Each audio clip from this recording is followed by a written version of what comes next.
नमस्कार. मी डॉक्टर शिवकृष्ण पांचाळ, जिल्हाधिकारी ठाणे. 1 मे पासून महाराष्ट्रात जनगणनेला सुरुवात झाली आहे आणि या जनगणनेमध्ये सर्वप्रथम मी सर्व ठाणे जिल्ह्यातील नागरिकांना आवाहन करतो, की आपण यामध्ये उत्स्फूर्त सहभाग आणि प्रतिसाद द्यावा. या जनगणनेमध्ये सर्वप्रथमच डिजिटल प्रणालीचा वापर करण्यात आलेला आहे. त्यामध्ये स्वगणना ही आपण आपल्या घरी करू शकता.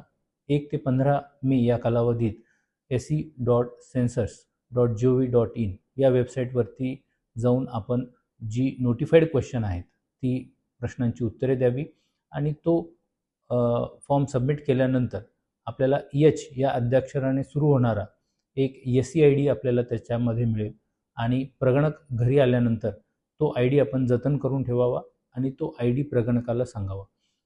प्रगणकाने तो ID टाकल्यानंतर आपली माहिती जी आहे ती व्हेरीफाय करून त्यामध्ये प्रगणक ती माहिती सबमिट करते. या टप्प्यानंतर पुढचा टप्पा जो असेल तो घरोघरी भेटी देऊन प्रगणक ती पुढची प्रक्रिया त्यामध्ये करतील. दरम्यान नागरिकांकडून जी माहिती संकलित केली जात आहे ती जनगणना कायदा 1948 या अन्वये गोपनीय ठेवण्यात येते. त्यामुळे नागरिकांनी कोणतीही चिंता न बाळगता यामध्ये आपली माहिती उत्स्फूर्तपणे सर्व प्रगणकांना देण्यात यावी. मे महिन्याच्या उन्हात ही जनगणना प्रक्रिया पार पाडण्यात येत आहे. त्यामुळे प्रगणक आपल्या घरी आल्यानंतर त्यांना पिण्याचे पाणी आणि बसण्यासाठी हवेशीर जागा ही देण्यात यावी.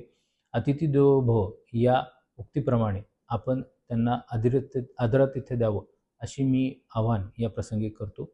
जय हिंद, जय महाराष्ट्र.